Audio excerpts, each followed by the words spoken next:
guess seeing people who look like me do it, it was just something that kind of, I don't know, it just felt like I needed to do it in a way. Yeah. I'm happy it's worked out the way that it did because in many ways, I definitely wouldn't say it's an accident. My guest today, the voice you just heard, is a Chicago-born, New York-based photographer who came into this craft the long way around. Many of us do. He studied economics and picked up a camera only because he couldn't find anyone who could execute what he is seeing in his head. Through his frustration, it became his practice, and his practice has traveled him through many, many places, from Red Hook Labs to Saatchi. And now he recently has shot covers with Keke Palmer, A$AP Rocky, Venus Williams. He calls his work historical renaissance, world building. Ladies and gentlemen, my guest, the talented Justin French. Justin, brother, welcome. Thank you, Justin. Good to meet you. I like Good your to name. meet you. I like your name too, man. Anybody that has that name, I'm like, they're gifted. They're talented. Justin is a rare bunch, I say. Bunch, a really good bunch. Yes. So, Justin, let's start off in the early stages. So you're self-taught photographer and director whose work has moved from a Chicago upbringing to exhibitions, working with all these movie stars and famous people. For someone hearing that combination for the first time, what's the short version of how you got there? Or is there a short version of how you got there? Say, it almost feels kind of like an impossible dream, but I think that for the most part, it was a very sort of natural, organic process that I kind of went through. It wasn't intentional. I started taking images just because I happened to buy a camera in general. Like when we mentioned the aspect of being frustrated with photographers it wasn't so much that they couldn't take the images. It was more so the cost-wise. It was me, just sort of this like young editor at the time, like reaching out to photographers with ideas that I didn't even know how to achieve, but I was kind of wanting them to be able to do it almost for me, or not necessarily for me, but like as art director, but with no real sort of like back catalog to my name. Yeah. And so that was really the frustration, was like the cost that they would charge me to sort of freelance this thing for me would be, upwards of like 8 and 10K. Just for their time. Production is just it's not really an easy thing to do. It just costs a lot of money to get everyone involved. And so that's kind of how I started like taking pictures. Because it was just like, I've got to learn something to at least be useful in the capacity that I was like editing for. So that's kind of how I started it. And then I had a lot of friends. So it just really kind of stimulated me and motivated me and kind of encouraged me to keep learning. Because I didn't really know anything about what I would consider to be like professional image making at the time. Right. Now, let me ask you this. How did the analytical background shape the way you think about image making today? Because you studied economics at the university. You spent roughly 7 years working through corporate and data analysis before you fully leaned into photography. So is there any connection between that with that analytical background? I think so. It's not the same, but I would say like, I feel like the distance sounds much further than it actually is, in the sense that like my initial dream in economics was like working for like agricultural economic policy, ideally. But I ended up working in marketing. And so that was like a lot of software as a service and like proprietary data modeling. So it essentially required me to like build out audiences for different brands and how to target different audiences. And it was essentially like building blueprints to help brands like reach their desired audience. And so from there, in a very similar way, it was about suggesting creative, be it like topics or sort of aspects of marketing that would reach a particular audience, things they would be interested in, things they would want to see, the places they'd want to see these things. So like, it's really about targeting the audience, targeting their interests, finding the mediums in which you'll reach them. And in many ways today, in hindsight, I can sort of look back and say, I'm still doing the same like prescriptive research that I do sort of in image making. If a client needs to reach a particular audience, I'd research sort of whatever patterns they've had in the past in terms of like creative collateral, looking at what they're trying to do, look at whatever the initiative of the campaign is, look at who they want to shoot or who they'd like me to bring them a suggestion to shoot.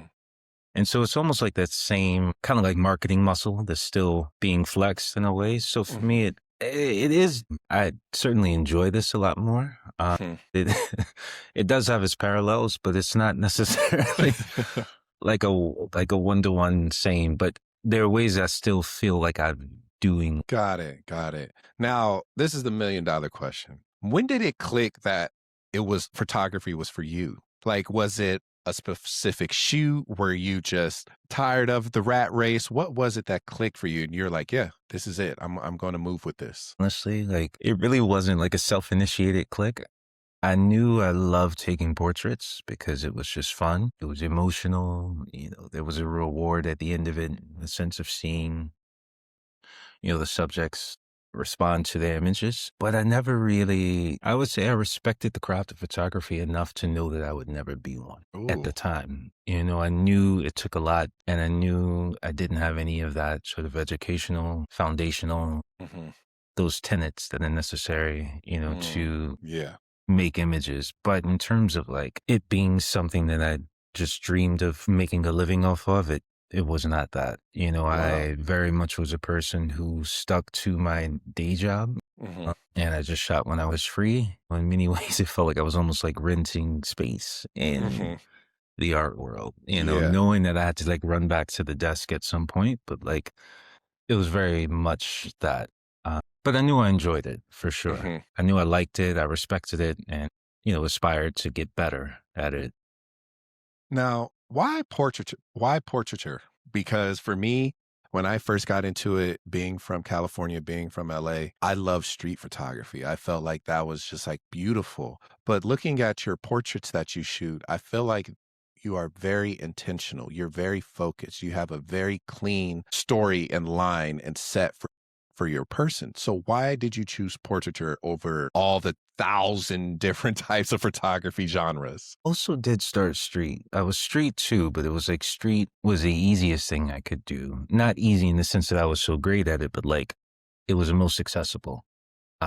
Portraiture was the next, like, I think portraiture was when I knew I needed to up my skills. Street was natural light. Street was dependent upon what the city's vibe was. Was it overcast? Was it sunny? Was it fashion week? Was there something interesting? Portraiture, I think, is when I really said, okay, I've got this thing. I've been hired a couple times to do, fashion week backstage. Portraiture was me, sort of closing the setting into almost like clinical setting so that I could Okay. direct natural light from my window, Bronx Hmm. apartment. Yeah, it was me taking the time and sitting with people, making sure that they knew I was not a professional, but I Hmm. was here to like sort of step by step work with them through to get to where we both needed to be. In many cases, it was like friends who were singers or dancer. It were people who were aspiring to do things and Hmm. people who needed collateral Hmm. image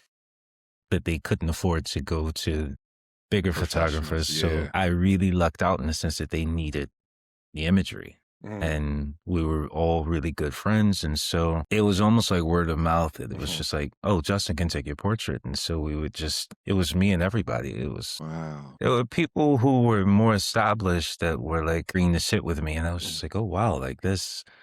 There was a sense of, I don't want to call it like power, but a sense of respect that people had, even though I was novice and Yeah. learning, that they were still like, you know what, I see what you're trying to do. I trust this and like, let's do it.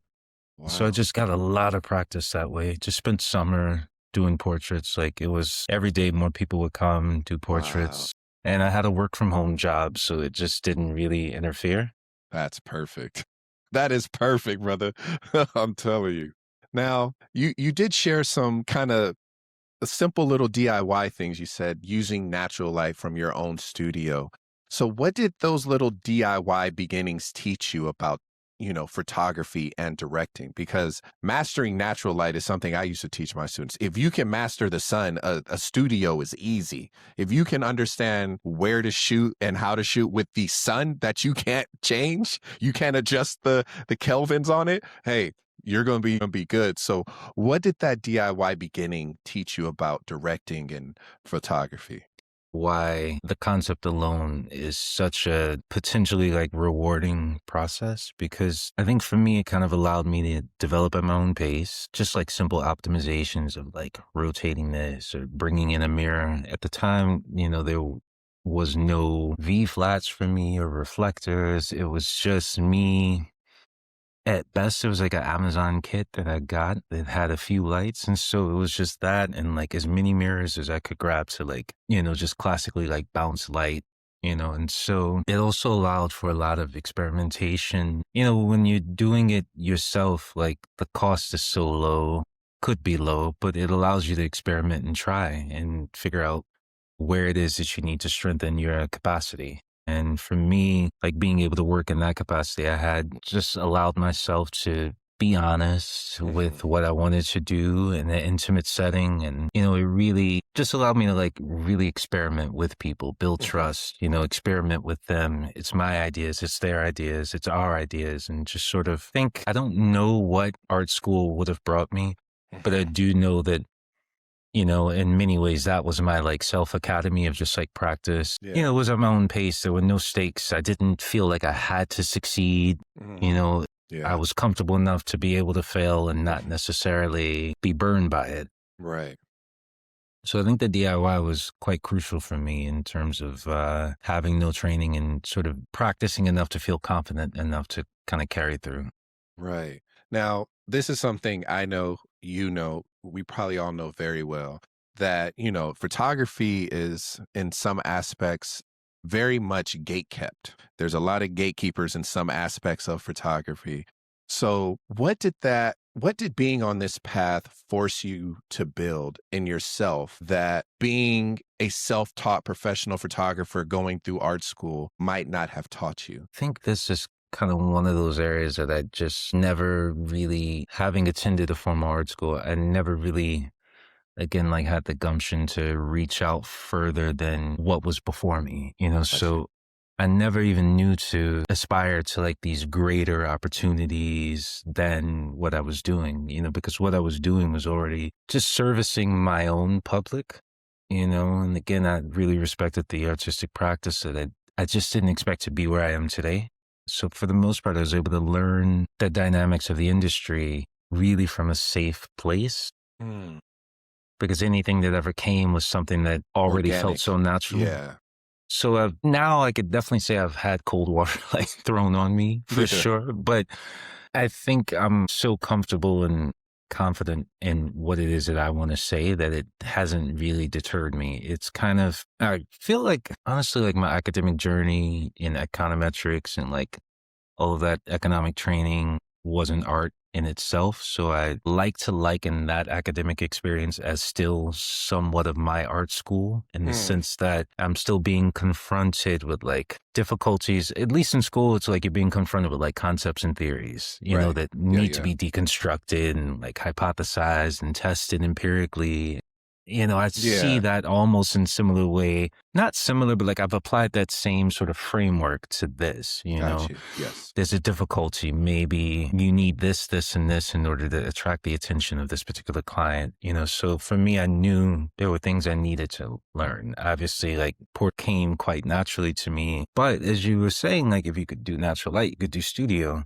That wasn't the case for me. Like studio was really difficult because I'm accustomed to working alone. And now like one of my first like actual like gigs was a Vogue job, which was like a one pager. And I thought I would just go to set, myself.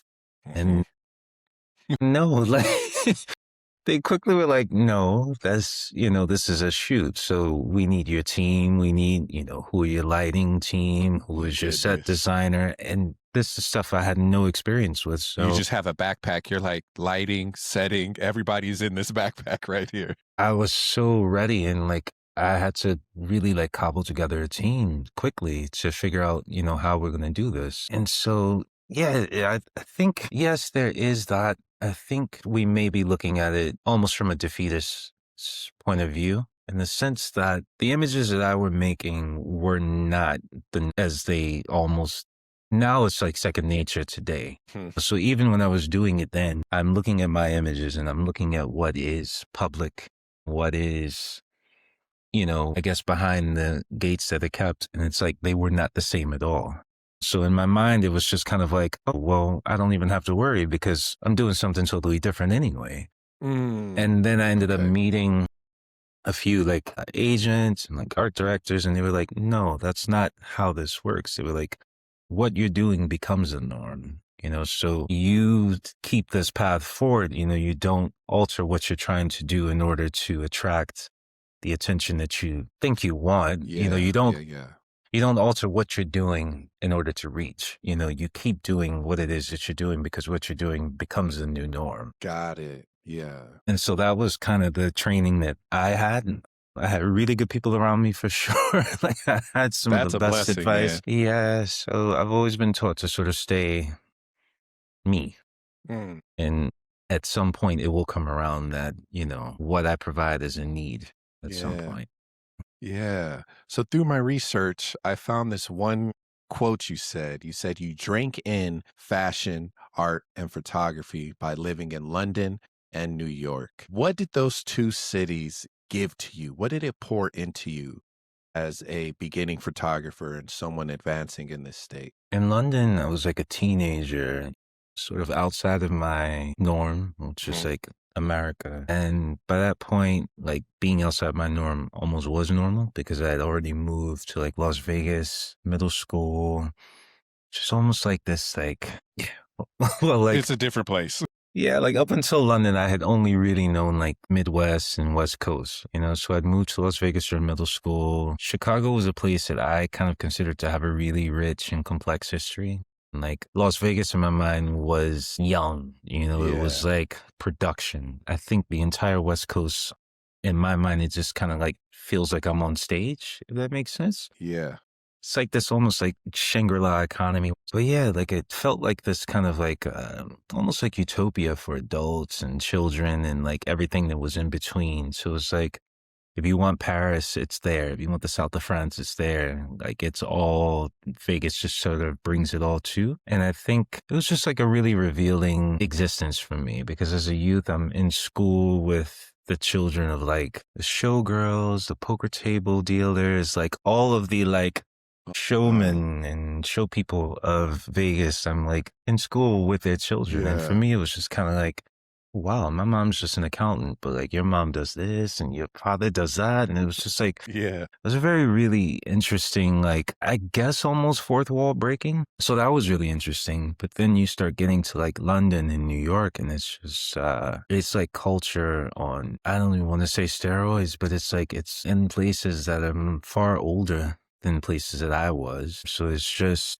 cemented culture, new culture, fusion, migration, out of migration, a lot of just smashing of Mhm. all these different things all at once. And like, I don't know, it's very interesting. I really hated London initially, just could not really deal with the lack of excess was Mhm. accustomed to, specifically from Vegas. I think there you just get everything available to you. And I realized that like Europe and like continental Europe, it's experience and like things are not necessarily in massive excess. And so that was mainly my Mm. pain point initially, just not getting what I wanted. And then eventually, like some months later, I had a really bad flu and I just felt Mhm. like death was near, basically.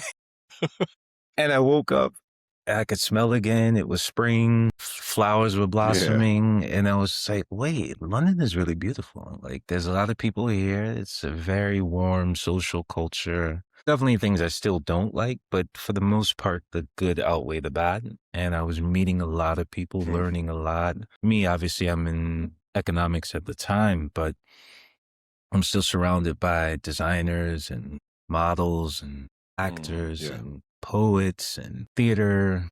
I was starting to go to theater regularly Mhm. just because it was in pretty much every neighborhood. You could go see plays and like, yeah, it just had access to so much culture that was just brimming. And it was, even if I weren't necessarily engaged in it myself from a like creator capacity. I've always been quite, I guess the word would be like social. So even Mhm. as a result, like I'm digging in deeper with people, just discussing their day to day, practicing their Hmm. respective arts. And like, we're friends. So I'm seeing it from a production standpoint as well. And it's like that kind of Yeah. like Vegas seeing things behind the scenes. It's just, it's kind of stuck with me ever since, where it's like, I'm not simply a consumer. I'm usually somewhere seeing the makings of things with people. And so I always get to see it Hmm. from like a really honest point of view. And so it was just a very Hmm. inspiring number of years that I spent there while studying. And like, yeah, it's just really opened up a lot. There was Hmm. access to travel. Everything was so cheap. We had Hmm. EasyJet, Ryanair, even the coach buses. Yeah. You could just go £3, £6. You Yeah. know, you go to Italy and like stay in a hostel for, You're back yeah, before it's you like know. big Yeah. hostels are bigger than my apartment, 12 euros a night. And like, we just really enjoyed it. So it just That's exposed me dope. to a lot of culture, things I can appreciate now as an artist. At the time, it was just me, just like bouncing around and really appreciating it. Just exploring. Like, I learned to appreciate Yeah. life really early on. And so for me, everything was just always like a cat, just seeing everything with new eyes for the first time and really trying to like Right. take in as much of it as I can and see where it shapes me, basically. Yeah. It's like the practice of being present. Just, hey, I'm here. I'm going to take this all in. Let's see what happens. So let's touch a little bit on your evolution. So Red Hook Labs in 2017 was your first major show. But by 2022, you were exhibiting in the new Black Vanguard at Saatchi and Saatchi, Fotografiska. What changed in you, not just in your work, but between those rooms? Distance. I would say the Red Hook Labs was the actual very start of everything for me. Like, that was my beginning, was that gallery. Nothing really happened before it. And so by then, once the like traveling exhibition started, I honestly, well, definitely a lot changed in me. By that point, it went from me just sort of bouncing around from maybe this job to maybe that job. I think by the time that exhibition started, I was already fully working, and it was just like, we had a well-oiled team, had, a team that was based in Europe, well, Paris, London, New York. I had already sort of ironed everything out. And so it was like full working capacity by then, but it was also Mhm. quite busy. And so I never really had an opportunity to actually reflect on what was happening. I knew about it, but it was just like from the initial, hey, do you want to be a part of this?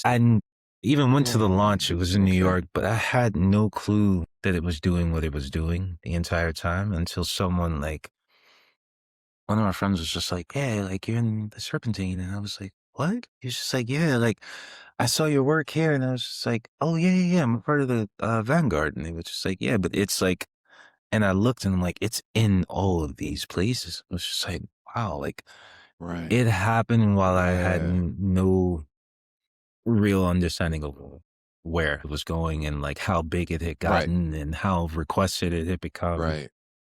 Really, I'm glad I didn't, because I feel like being able to look at it after was just like, oh my God, like, this is really beautiful. I was really proud of Mhm. them. I think Antoine did like a phenomenal job. Like, I don't know if it was his anticipation that it would be that big, but it was really Yeah. like a beautiful thing. Looking back, very like grateful, just because it provided a opportunity for many of us to be in spaces that probably will not come again. I should be hopeful. Yeah. But it's one of those things, that kind of a tour is quite massive. Yeah. Now, let's touch on this. You spoke on it. The new Black Vanguard. You spoke on that.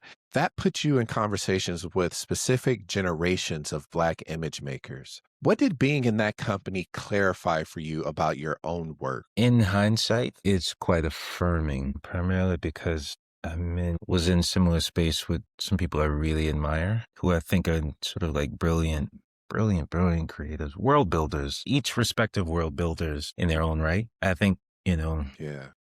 some of the worlds that we build are quite different, but it Yeah. feels great. At the time, again, it's just kind of like, I feel like in this kind of work, because there is not necessarily a strong residual for anything that you do, you're always just focused on the next Yeah. check, basically. Bag or yeah. Yeah. The next bag. So yeah, I think looking back, it's just like, wow, like, I'm next to Cambolati.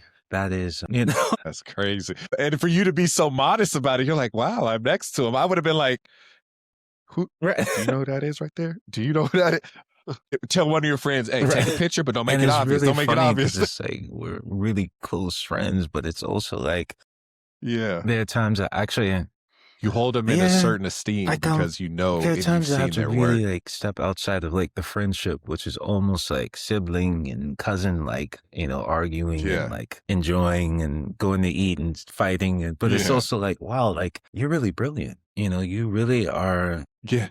a Yeah. Yeah. Yeah. Totally. foundational creative mind that, will inspire many to come. I aspire to be that way at some point. That's dope, man. Now, let's touch on a little bit of your own personal philosophies that you are bringing into your own work and things you're starting to show. So, in your own bio, you talk about historical renaissance and world building. What world are you building, and who lives in it, and who is it for? Sure. That what I mean by that is actually like historical resonance in the sense that the things that have inspired me image wise, probably much more historical, but they still resonate today. And so my goal is to try to make images that sort of still have a bridge work between what would be like classical portraiture with obviously like a modern sensibility in the sense that, we're working on people of today. So it's really trying to figure out ways to sort of bring that together would be my goal. In the mythos, I think the mythology aspect, sometimes it is quite literal, but then sometimes it's like new mythos or mythos that I've created or Got you. sort of like Yeah. allegory that I'm riddling to myself in the development of the story.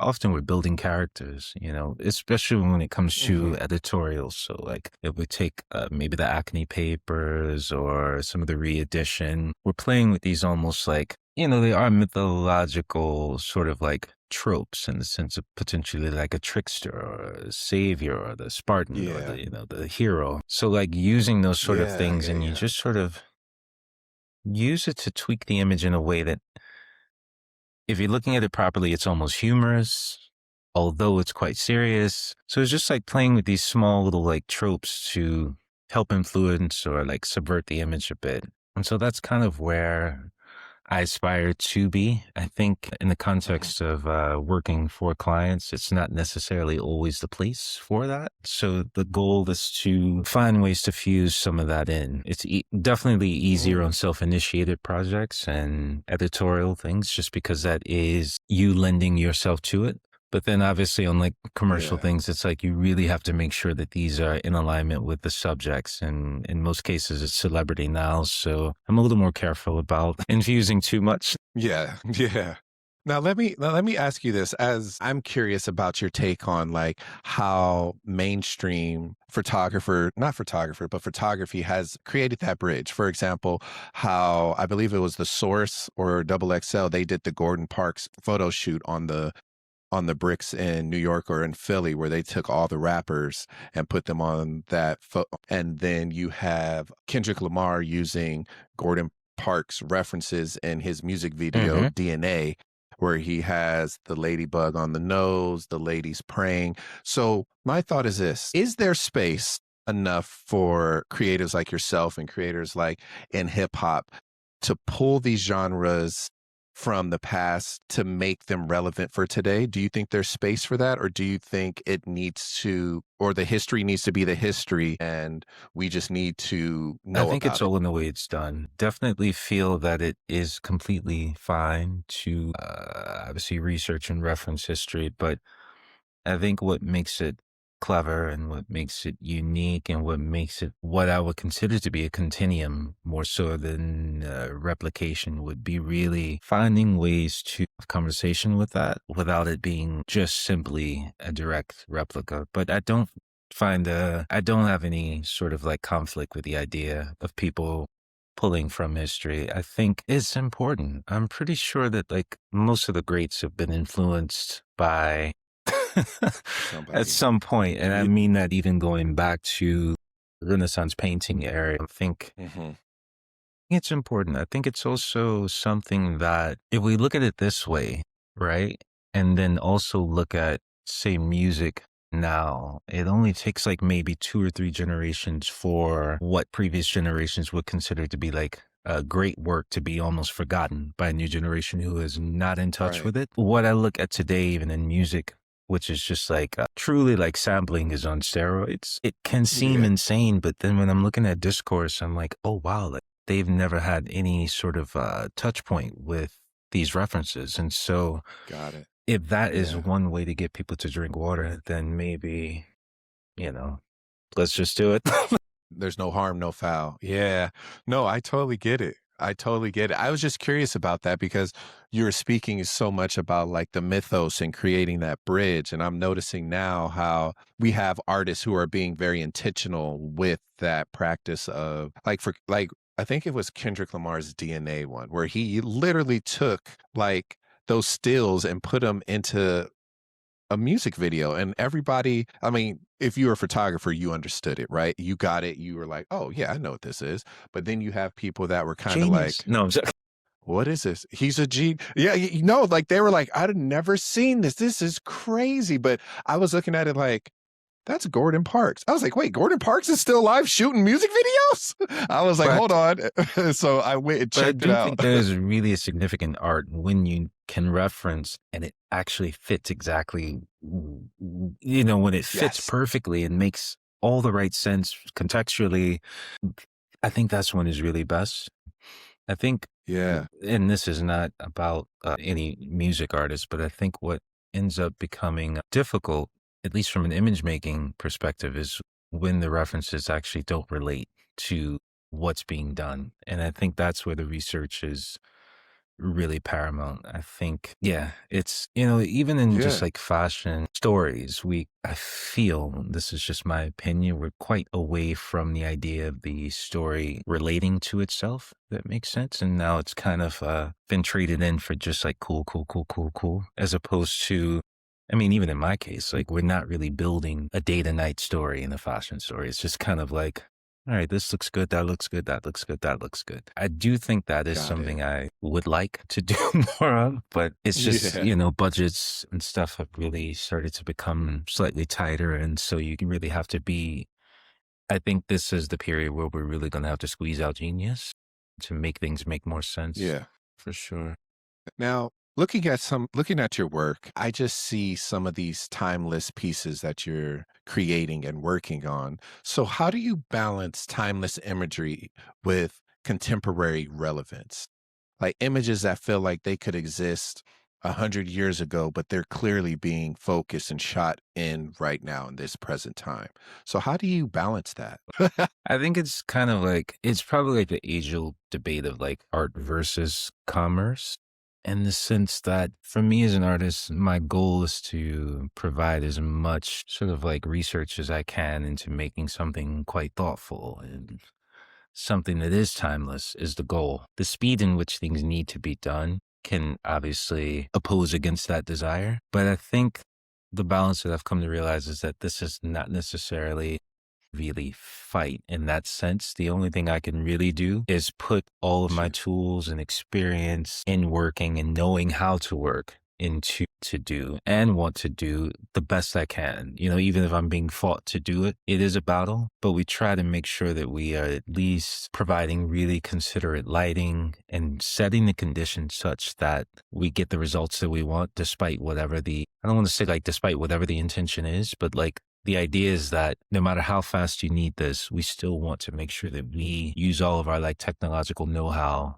on set as a team to make Yeah. sure that like we're building something that's really We hit beautiful that. and not Yes. something that's like tried or quick and cheap and like fully relying on retouch. The goal is to really Yeah. get a phenomenal image direct, as opposed, and that Mhm. way we at least know what we've got and whatever retouch we need to do, it's just extra fluff, but it's not something that's Right. dependent on it. So it's, it's a big battle, but it's like, I think I'm experienced enough to know how to at least get the image I want. And my goal, Mhm. I can't really say it's timeless. It really is up to the viewer. And so Got you. that's where the real battle is making sure that the viewer recognizes what you want Sees them it. to see. Yeah. Because once it's in public, like it's no longer your image, and whatever intent you had is it's just gone. Yeah. You can't be like, hey guys, this is what I was trying to do. Only in museum, I think you can do that. In this particular like arena, it's once the public has it, it's what they say it is, you know? Yeah. There's no return from that. Now, another point I want to touch on, which I've noticed in your work, is identity and representation. So, how do you approach photographing underrepresented identities without just reducing them to a symbol? Let's say like having an actual relationship plays a major part in like being able to achieve this. I think for those who are simply photographing underrepresented people for symbolism's sake, it will really show. Out of me, portraiture is built on trust. Most of the people that I've shot probably already previously built a close working relationship with them. We speak, we drink together, we eat together, so we already are quite comfortable. And so I would say, yeah, you really have to be respectful. I think as a photographer, you're already in this really unique position where you should be trusted. And I think Mhm. it's important to honor that, making sure that you are respectful of people, making sure that they're not uncomfortable, making sure that once that image is done, they don't feel used and feel as though they've been appropriated in any way. So I think Right. for me, what's always been, my like safety zone is that I'm working with people I know, I'm working with people I love, I'm working with people Hmm. that love me back, and so if That's you dope. don't know who it is that you're working with, as a photographer, it really is your job to take the time before shooting to really figure out how you can expose yourself the way you're asking them to expose themselves. If you're not sort of in that Yeah. kind of like symbiotic exchange, I can't ask Mm. you to be Yeah. vulnerable in front of me without me giving you something too. Sharing a You have piece. to Yeah. feel that you can trust me. Right. Right.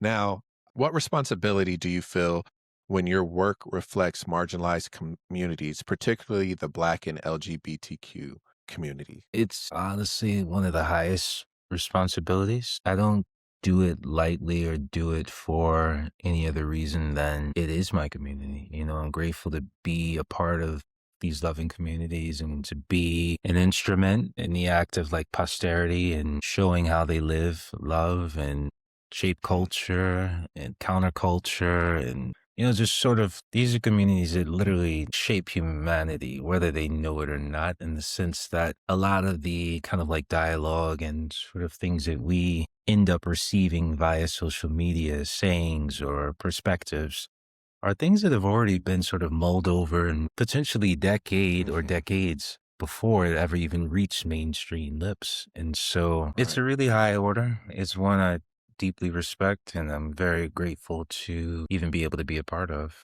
I think Mm.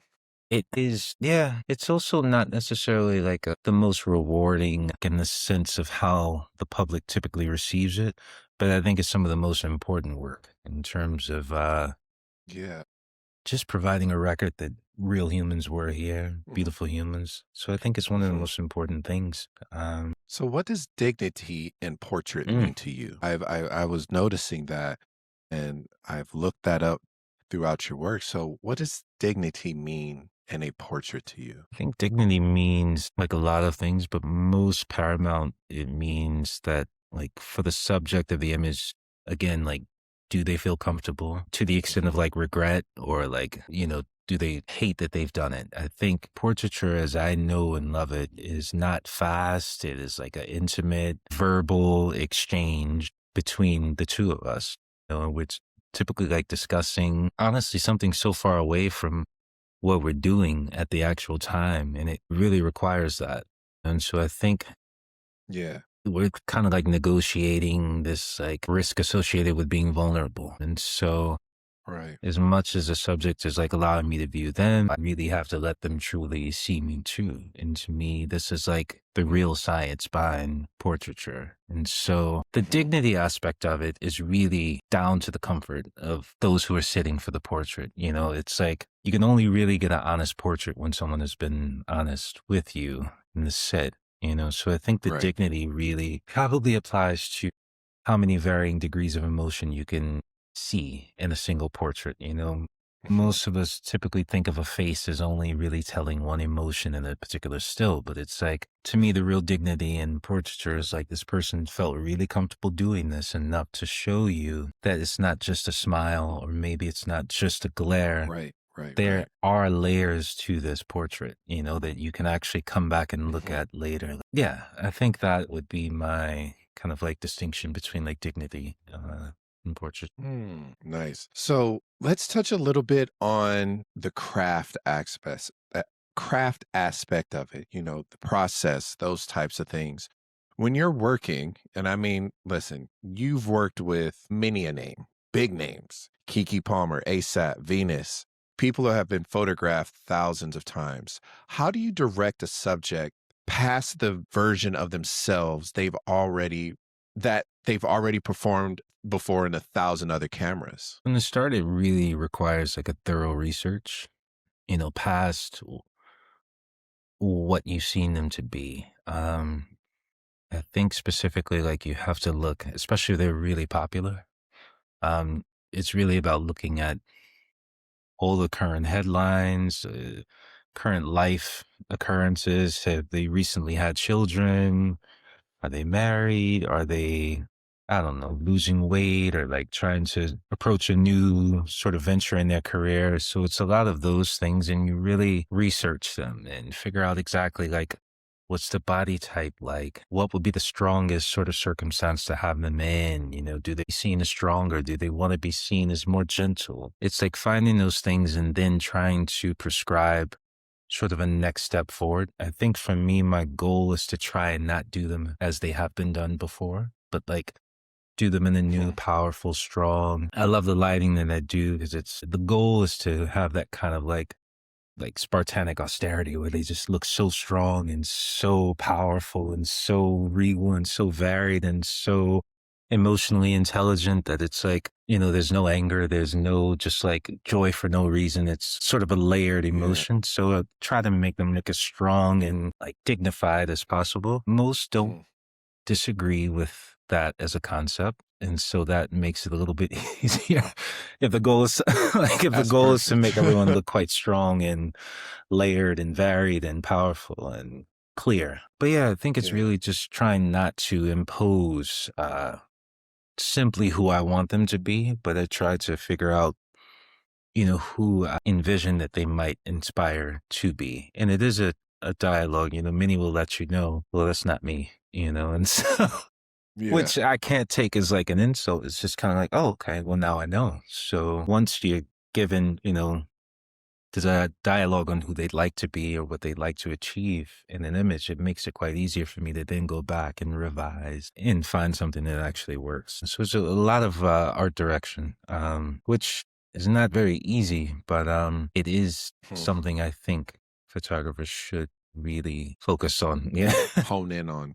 Yeah. Now, when you first get a project, what comes first? Is it the subject, the setting, or concept? It depends.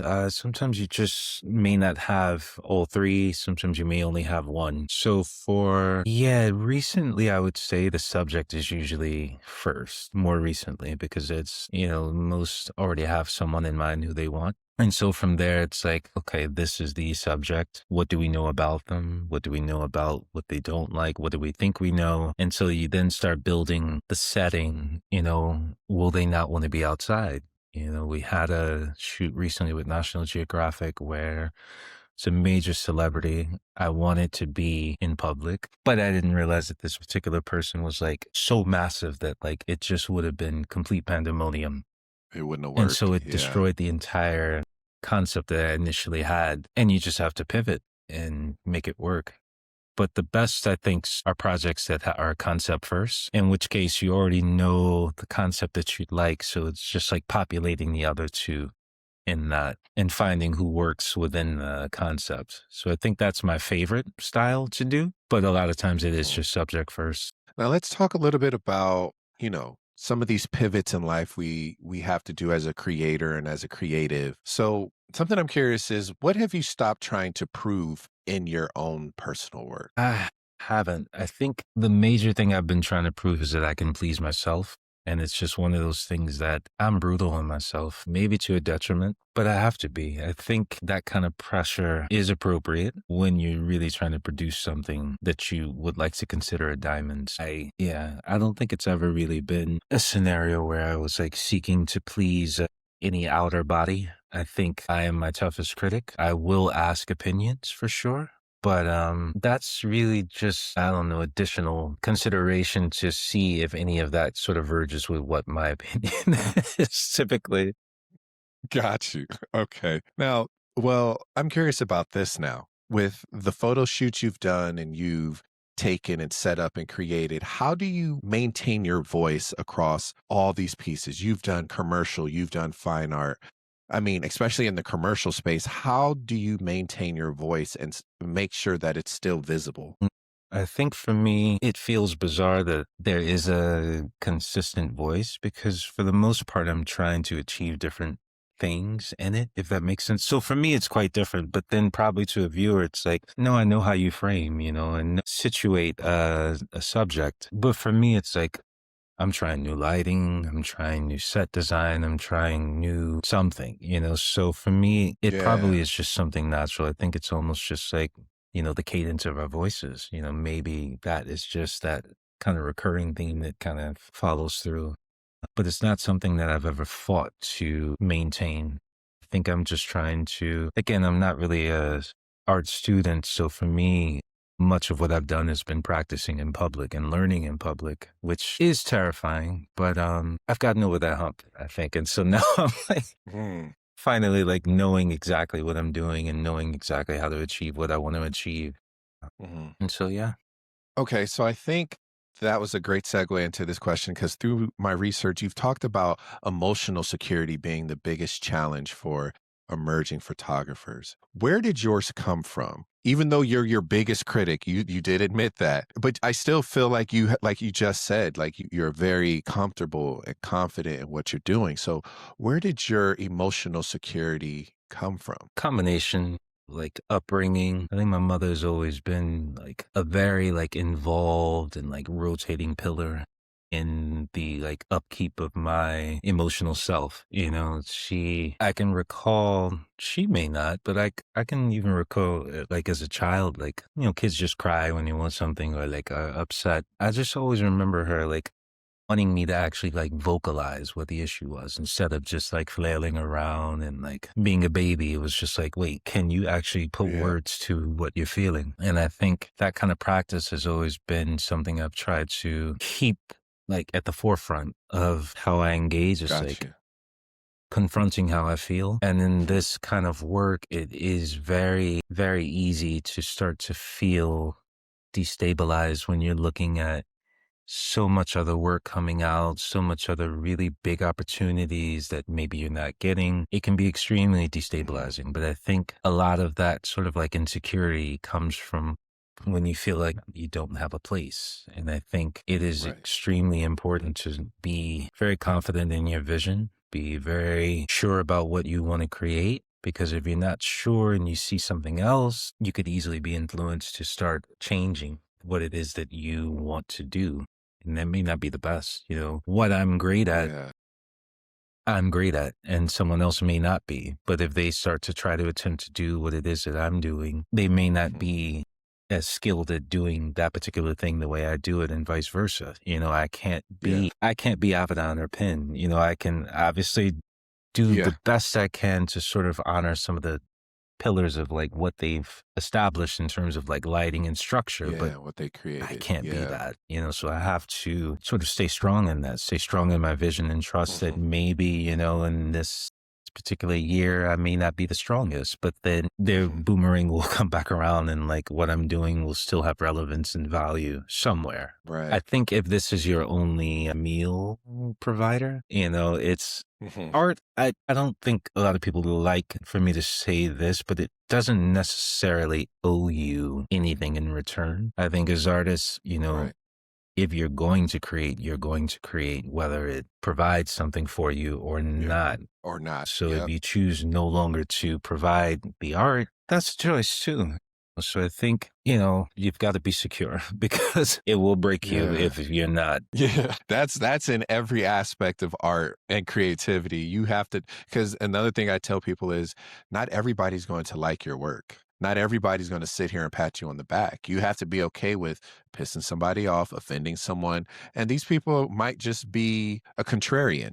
That's their whole life. They look to just, for lack of better Yeah. words, talk shit. So it's just like you have to be okay Which with can that. also be So helpful. And it's like, it's not even just art, that is also finding its way into everyone's work life who are not artists. yeah, If you're not secure and confident and able to like provide the functions of the job, it's like that is actually just life in general, so you've got to yeah.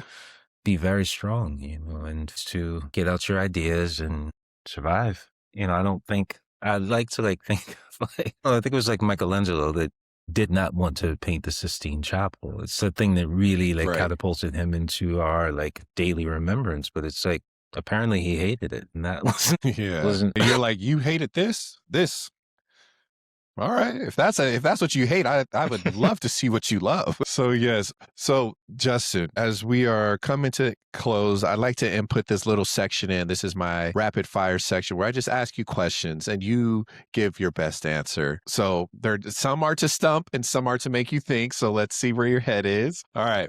So here's the first one. Film or digital if you had to do one for the rest of your life. but I told you. it's not even practical. No, okay, digital. I can do what I want with it. Yeah. Digital. Okay. All right. Here we go. One word that describes great portraiture. Transcendent. Ooh, nice. Let's see. Favorite portrait you've taken so thus far? I couldn't. I really couldn't. No. I see. There's so many Yeah. memories attached to each of them. They're all very. I couldn't. No. I'm sorry. This one. No, it's totally fine. It's totally fine. I told you some of these are to stump you and some of these can be easy, man. All right. One visual cliche in fashion photography that instantly takes you out of an image. I could think of a lot, but I reject that theory just because it's unfair to do. I think as a true image maker, like if you that one cliche in the right setting could be the one thing that like subverts that image to greatness. So I try not to. I can't. Look at it like Yeah. that. Yeah. So Yeah. Okay, which is a harder craft, winning a subject's trust on set or executing the image perfectly in camera? trust. You can get the perfect image in the first 3 frames, but it doesn't mean you have the trust. So trust is harder. Now, you've operated across fine art, editorial, commercial, and fashion. What does moving across all these creative spaces teach you about what photography actually is to its core? It is a labor. It is, yeah, it's a labor. I think when you are approaching it in general, obviously there's like this level of like meticulous preparation. I think if you're doing it for yourself, obviously you can just experiment freely. But I think once you start crossing over into like the editorial and commercial, which for today's purposes, we can almost consider those synonymous or like homogenous to each Yeah. other, you really start to learn that you are a laborer. As much as you are an artist, you are Mhm. also servicing it, so Mhm.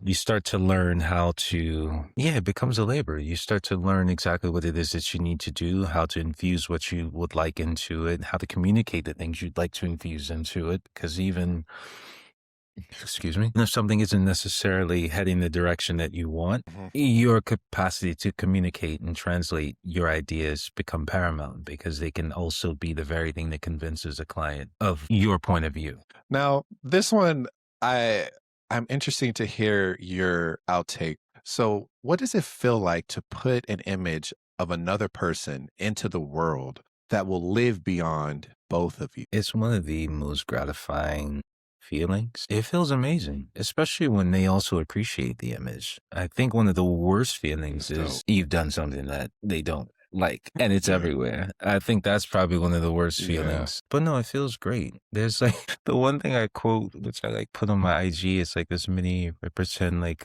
quote, and it's like the reasons for my life are in a million faces. And that's kind of how I feel in regards to Mm. that. Like it feels really good to do something and someone That's sees fire. this as a really beautiful and accurate depiction of themselves. So let's talk a little bit of the last few questions are going to lean towards your legacy and advice. So for someone 5 years behind you on this creative path of becoming a photographer, what is the one thing you would tell them that nobody told you? I would say, honestly, my motivations were so different from what I would think someone who's aspiring photographer would be. But any advice that I would give them would be look to your community, keep them very close, respect them, and utilize what you actually have access to because no one else has access to what you have access to. Think when I speak to many, they're really concerned with what kind of camera you're using or what kind of lens. These are actually things that are kind of important, but also not really. Nothing is more Their important tools. than Yeah. the artistry that you have in front of you, which is the people that you have. You know people who I simply don't have access to just by virtue of us being in different locations and being different people. There are people I have access to that no one else has access to. And it's like,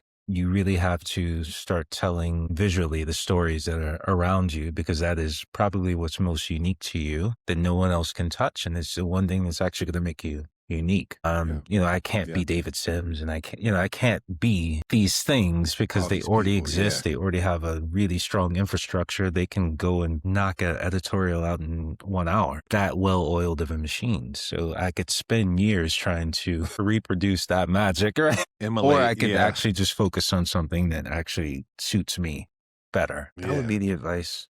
So when someone sees a portrait you made 20 years from now, they walk into a gallery, you're showing off your work. What do you ultimately hope they feel? And what do you hope they carry with them, along with them after that moment? Be a sense of pride and possibility. I think I'd like to try to execute some sense of prowess in the images so that I think the goal that I always had was like, okay, if I'm making images, I don't want these images to only exist in one sort of point of view. I want if I'm making an image for maybe my elder's family to be able to like find some cue within this image that also connects them to it. That's always been my goal is never for it to be so like out of field that people can't connect to it. So Right. I think that would be my goal is for people to at least be able to look at it, reflect at it, and have a sense of wanting to see it again would be the most that I Right. could ask for. Now, last question. What would you tell young Justin, looking at where you've come from, the journey life has taken you, what would you tell your younger self? I would have told myself to be even more aggressively like staunch in my vision. I think I've done well, but I think I would even tell myself to like really just like trust myself. I've really yet to be wrong. I know it sounds insane, but what I mean is in relation to myself. My gut has never really ever been wrong. There have been some things that my head has been wrong about, but That's my gut crazy. has always been right. Yeah, That would be my advice. that's dope. Well, you guys, thank you so much for listening to our podcast today. My name is Justin Robinson. I have the other talented, gifted, this man, you guys look him up, support him, follow him on this journey of what he's creating. The talented, gifted Justin French. And this is the Art School Graduate Podcast. Thank We'll catch you, y'all thank later. Peace.